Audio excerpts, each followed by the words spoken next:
and showing that even as a shadow pick, it got us all hyped. It got the viewers all hyped as well, 100%. Team Indonesia with that Melissa pick, though, will have a bit of that disengage potential and a little bit of pressure, actually, in that gold lane. It is a winning lane for the Melissa in a straight-up 1v1. And now they are going to have to pick either a roamer or a jungler, depending on where the Kaja is going to go. They require some kind of crowd control, man. They have a lot of ways to actually facilitate their fights, but when it comes to forcing the Philippines into their own game, into fights that they want to take, it's going to be a bit difficult without any secure, and it will be the Gusion picked up. Hang on here. Let's take a very close look at the battle spells, because that will tell a very interesting story. Okay, all right. It is going to be the Kaja in the roam, as we mentioned before. The flex potential for the Kaja. We've seen it in the mid lane yesterday. Now we're seeing it in the roam position with the Gusion in the jungle. Wow. Based on both of the drafts, Philippines with a bit of both. So both of the drafts has a lot of dimensions to play with, a lot of win conditions to play around, with the dive being there to pick as well, and even the kite back, front to back. I think the kite back, that is the main concern here. For the side of Indonesia, they have one big engage tool. They have the Divine Judgment from Kaja, and if that doesn't work out, or if the Philippines put Purifies on their main core heroes, this is going to be a very difficult game for Indonesia if they want to try and snowball, if they want to try and wreak havoc in the plans of the Philippines. Because we know when it comes to those strategic, slow maneuvers, the Philippines have a bit of an edge. At least that's what the public will believe. Well, we'll see how the match plays out here, Rashi, as we are going to get ready for the game. We're going to get ready to enter the portal, to enter the Land of Dawn for Team Philippines versus Indonesia on the opening match of day number 2. We're going to dive straight into the Land of Dawn, ladies and gentlemen, for Indonesia versus Philippines. Wow, honestly, the early game is going to be so important here, because at any moment, right, any one of these teams, they can actually get an advantage, and if they do, both Indonesia and Philippines are notorious for taking that kind of lead and actually using it as efficiently as possible and punishing every single mistake. And if they do that, they can set the tone for the mid to late game all the way since as early as the 2nd or 3rd minute.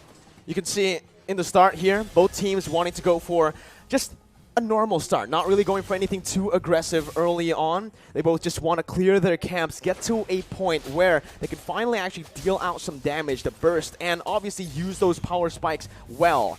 Here, Arashi, with the pathing of both of the junglers, it does feel like they want to play towards the side laners a little bit early as well. We've also seen many times that Del Rosario on the utility junglers really likes to go and clear that gold lane to help the Beatrix out. Well, the early game is going to be so much pressure, so many things for the roamers to do, right? Because in the early game, it's always about how the roamers can facilitate. Will they move towards the gold lane? Will they move towards the mid lane? You know, once you get one of your laners ahead, that will allow you to use that lane as the basis to make plays happen. Well, here it is once again, 2 minutes in, and it's going to be Team Philippines who has a bit more pressure around a turtle with the Black Dragon form being popped in. It's still going to be Del Rosario who secures the retribution on the turtle. Divine Judgment going to be popped in towards Patapop, but it's not going to work. That is a very tanky hero, and you can see that despite all the burst damage being used by the Indonesian team, you do see that the Lapu-Lapu, man, is just so tanky. And we've seen this from Malaysia yesterday, actually. Formace able to 1v4. Maybe we'll see a similar play out for the Philippines in the bottom side. 2 minutes in, it's already a neutral objective secure for Team Philippines. And now they're going to look, again, just to play it calmly, play it efficiently. And that's exactly what they need to do. They do not need to go for anything too aggressive here when they have the lead.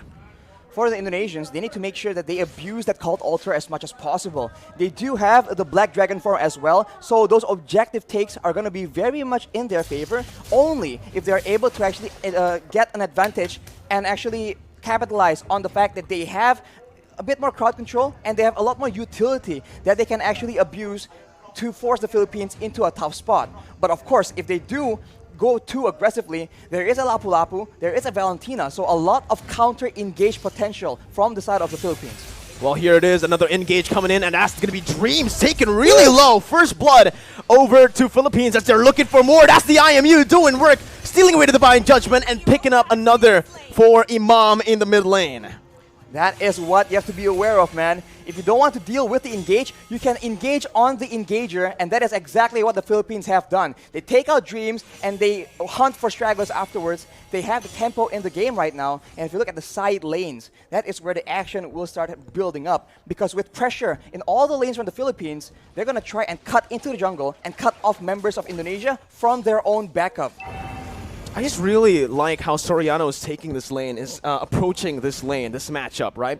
Up against the Melissa, he knows exactly that he is going to lose out if he goes for these trades, if he goes for these 1v1 duels. So what he does is he swaps over to the Bennett just to clear out the waves, rotates over to help this team, and simultaneously gets even more gold because they're trying their best to actually funnel as much towards Soriano. And if Soriano gets a bit more items, he can very easily start poking down members from the side of the Indonesians, because there's only one real tanky frontline member in Psychots, and if he is too low for a fight, it's going to be very difficult for the Indonesians to try and contest any kind of objective.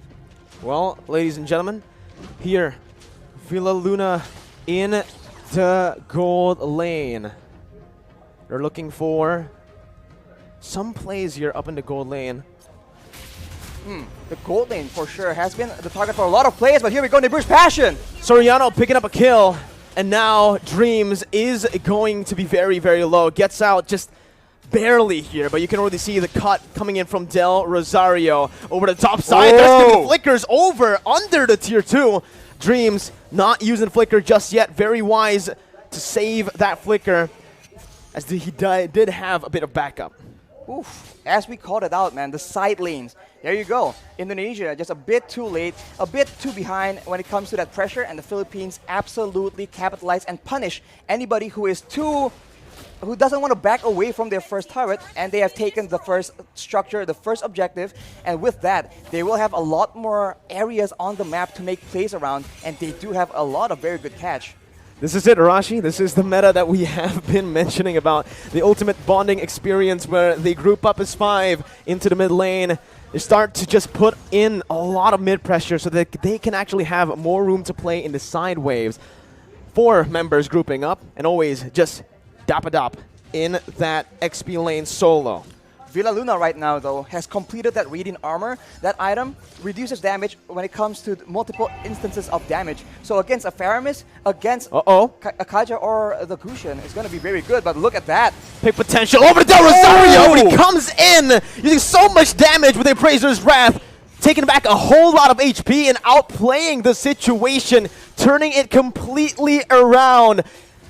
It's looking bad for Indonesia, as that's going to be the 3rd turtle over to Philippines with no trades on the board, no turrets, no kills so far. They put a trigger on that play with the objective to try and force the Philippines' hand, but instead the Philippines has all the answers. A tanky front line, 2 tanky front lines in fact, and a lot of utility to ensure that their member stays alive, and afterwards they can just chase and take out members of Indonesia one by one, and even then, they go for the pressure, and it seems like the Indonesians, they have to try and make a huge play happen, or a massive pickoff, but it's going to be very difficult because the positioning from the Philippines is way too good. The setup, the positioning, and the trigger instantly onto Psychots, picking him up, baiting Indonesia over to that bottom side to pick up a free turret and 2 free kills in the process. It does feel like so far in this game, the Philippines are a step, maybe even 2 steps ahead of Team Indonesia, as Dream's going to get knocked up. Imam looking for that follow-up, just to zone Indonesia away from the tier 2 as they look to start sieging down on every single turret.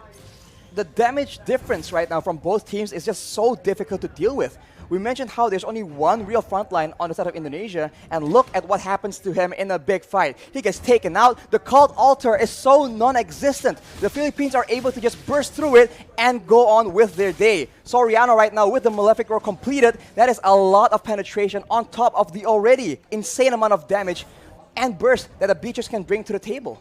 This is what Philippines loves to do when they're ahead, right? They use the distraction that is Dapadap, who's practically currently unkillable on that Lapu-Lapu.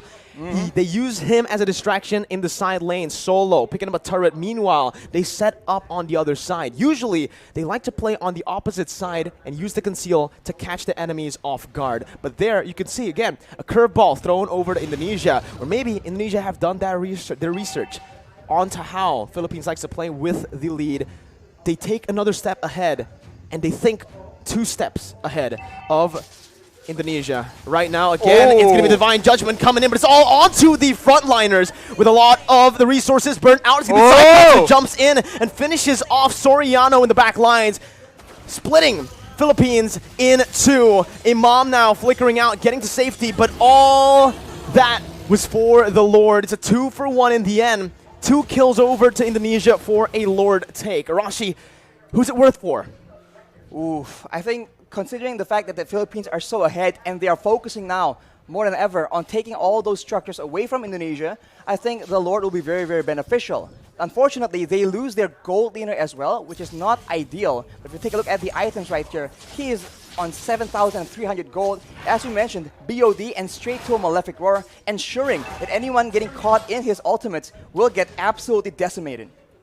What's another thing that I want to mention is the fact that the 2 kills that Indonesia picked up earlier was onto 2 members with no bounty. There was no shutdown there. So even though Indonesia were able to find some kills, it was just normal gold. It wasn't the added gold that we usually see. And they get the Lord for that. So if it was a shutdown, I would actually say that Indonesia definitely came out on top in terms of value. But here, Taz might actually be caught, forced to use that ultimate defensively to get out. And everyone is from the Philippines is available because the death timers are very, very short, and they are going for a siege here where Indonesia don't have a lot of tools to try and counter the poke damage. Slowly but surely, the Philippines is chipping away at the structures and at the EHP bars of the Indonesian players. It's a good defense by Indonesia. They're able to minimize their losses here, only losing that tier 2 in the mid lane for now. But Brands is going to be zoned away from that mid lane.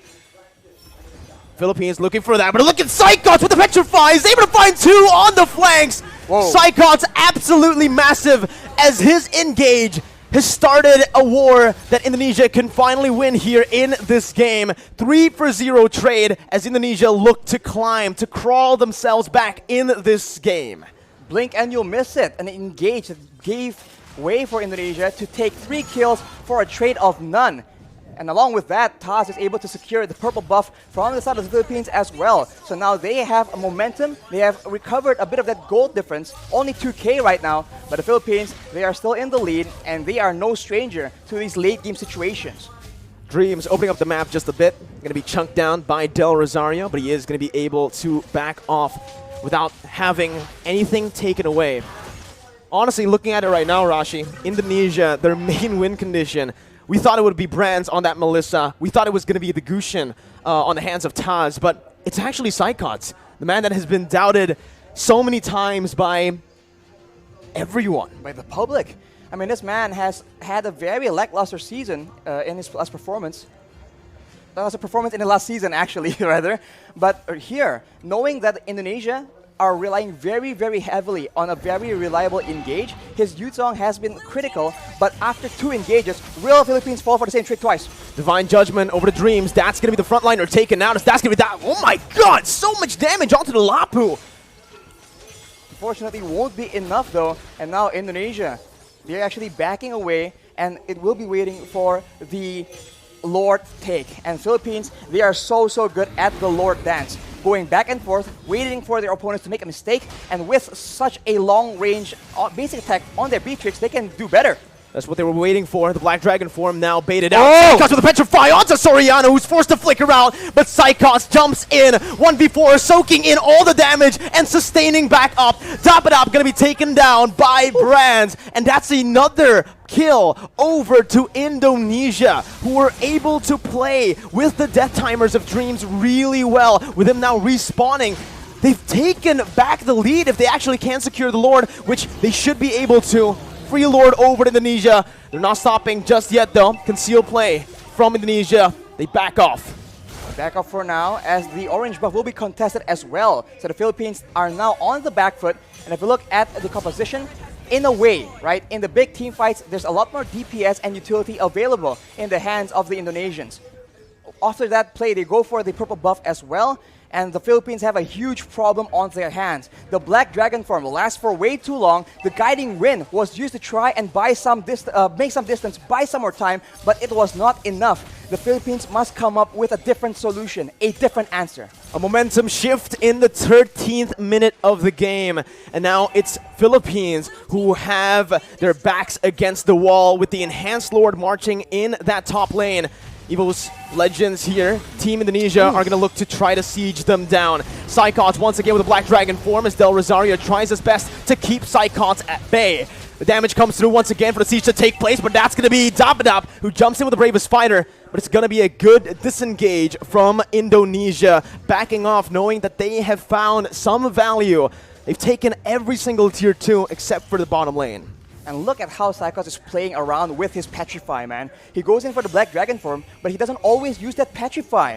And when you think about it, the Petrify is what makes these engages so dangerous. It guarantees the Furious Dive knockup, and that is what allows Indonesia to just be a lot more elusive. And as we talked about it earlier, this is what is so dangerous. They can feint around, act like they're about to engage a fight, and then back away. The Philippines need to identify the right moment and then adjust accordingly. Do they want to go and fight after the Black Dragon form is down, or do they want to just stall? Villaluna with that circling eagle over the branch, but it's going to be baited in with the cold ultra placed as well. Soriano targeted by the flanks, and that's going to be Taz who picks up the Beatrix. Soriano taken down, Braz in the midst of it all, still life stealing with his fire! Braz is massive!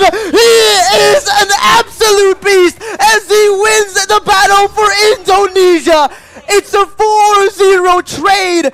Indonesia with a comeback here with the tides turned completely. Only Villaluna left to defend with the mini wave crashing in. Villaluna going to be brought back by the Shadow Stampede. Villaluna outside of the base, and Indonesia with the Divine Judgment onto Villaluna will go for the base to pick up the first game of the series. Oh my god! What